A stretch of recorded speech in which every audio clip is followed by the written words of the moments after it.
In this video, I'm going to tell you how Peter Parker became Spider-Man, one of the most popular and iconic superheroes of all time. The story begins in Amazing Fantasy 15, published in 1962 by Marvel Comics. This comic book is considered to be the first appearance of Spider-Man and his origin story.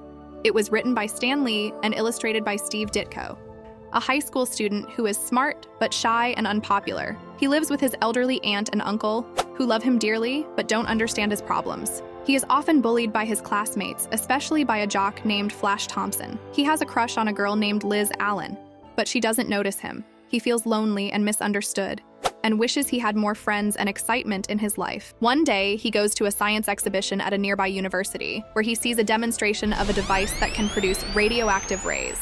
He is fascinated by the experiment. But as he watches, a spider falls into the beam and becomes irradiated. The spider then bites Peter on the hand before dying. Peter feels a sharp pain, but thinks nothing of it. He leaves the exhibition, feeling dizzy and weak. As he walks home, he notices that his senses have become enhanced.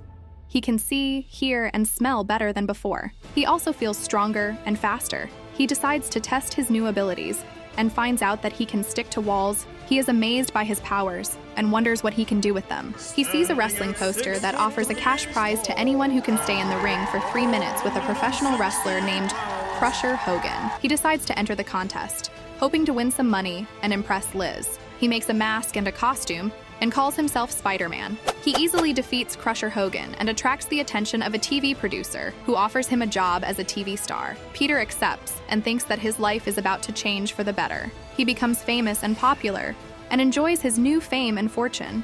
He makes a web shooter, a device that can shoot webs from his wrists, and uses it to perform stunts and tricks on TV. He becomes arrogant and selfish and forgets about his aunt and uncle who worry about him. He also ignores a police officer who asks him to stop a thief who is running away. He thinks that it's not his responsibility and lets the thief escape. He returns home and finds out that his Uncle Ben has been killed by a burglar. He is shocked and heartbroken and vows to find the killer and bring him to justice. He puts on his Spider-Man costume and follows the police to a warehouse where the killer is hiding. He confronts the killer and discovers that he is the same thief that he let go earlier. He realizes that he could have prevented his uncle's death if he had stopped the thief when he had the chance. He feels guilty and ashamed and learns a valuable lesson. With great power comes great responsibility.